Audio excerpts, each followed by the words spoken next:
negociues të këtyre dy kapitujve, grup kapitujve 3 dhe 6, na u refuzua.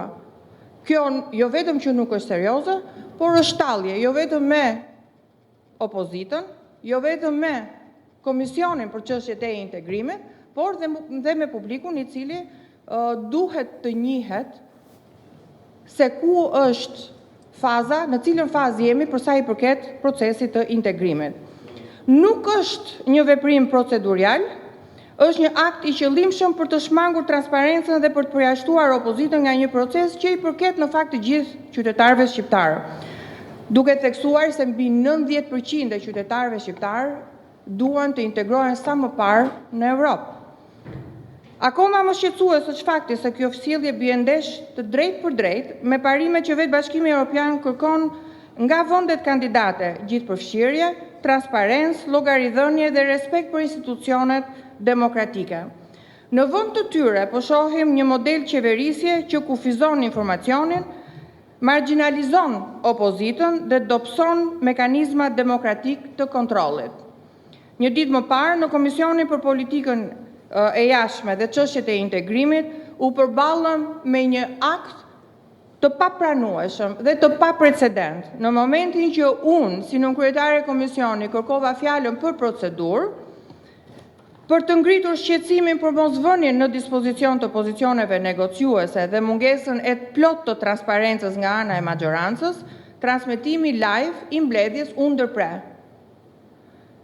Ky është një akt i qartë censure, jo vetëm ndaj opozitës, por dhe qytetarëve shqiptarë që kanë të drejtë të informohen për një proces që përcakton të ardhmen evropiane të vendit.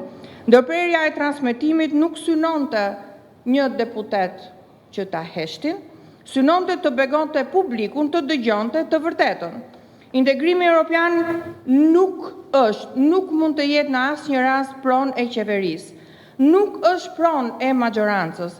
Nuk është një proces që mund të administrohet me logjikën e sekretit, të kontrollit politik apo të informacionit të filtruar. Integrimi evropian është projekti më i rëndësishëm strategjik kombëtar i Shqipërisë dhe pikërisht për këtë arsye, ligji ka të përcaktuar qartë rolin e kuvendit dhe të opozitës në mbikëqyrjen e tij.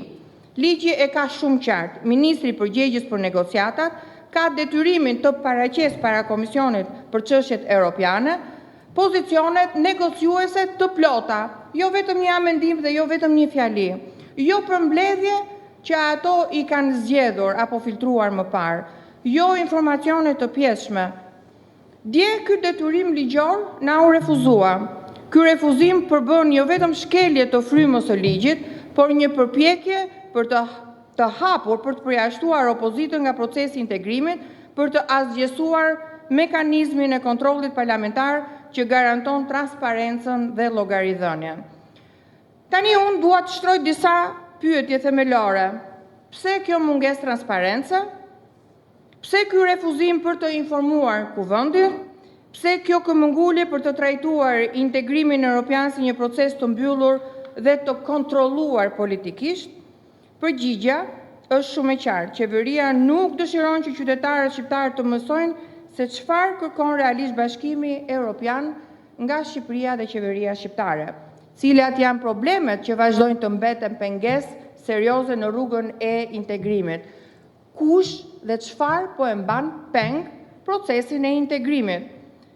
Qeveria nuk dëshiron që të bëhet objekt debati publik problematikat e evidentuara në raportet europiane në procesin e monitorimit, siç janë çështjet që lidhen me standardet zgjedhore, çështjet që kanë të bëjnë me korrupsionin, çështjen e zëvendës kryeministres Belinda Balluku, çështjen e imunitetit apo të super imunitetit që po kërkon të krijojë Edi Rama për veten e tij dhe për të afërmit e tij. Kapjen e institucioneve, respektimin e vendimeve të gjykatave dhe të gjykatës kushtetuese, pavarësinë e institucioneve, ndërhyrjet në sistemin e drejtësisë, mungesën e llogaridhënies në nivele të larta të qeverisjes së kështu me radhë. Kjo është arsyeja pse po mbyllen dyert e llogaridhënies të transparencës, po pengohet kontrolli parlamentar. Por ne jemi të vendosur të vazhdojmë të kërkojmë zbatimin e ligjit, të kërkojmë transparencë të plot, respektimin e rolit kushtetues të kuvendit. Integrimi evropian nuk mund të ndërtohet mbi censurë, përjashtimi dhe fshehjen e informacionit. Ai mund të ndërtohet vetëm mbi demokracinë, transparencën dhe respektin për institucione.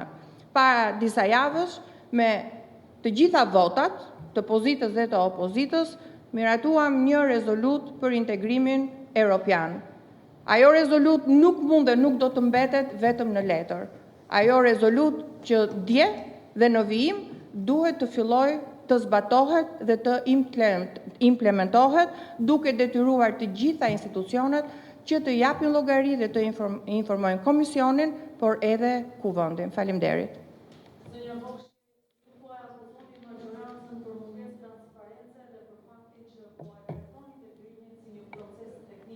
Opozita e ka analizuar raportin e IBAR për Shqipërinë.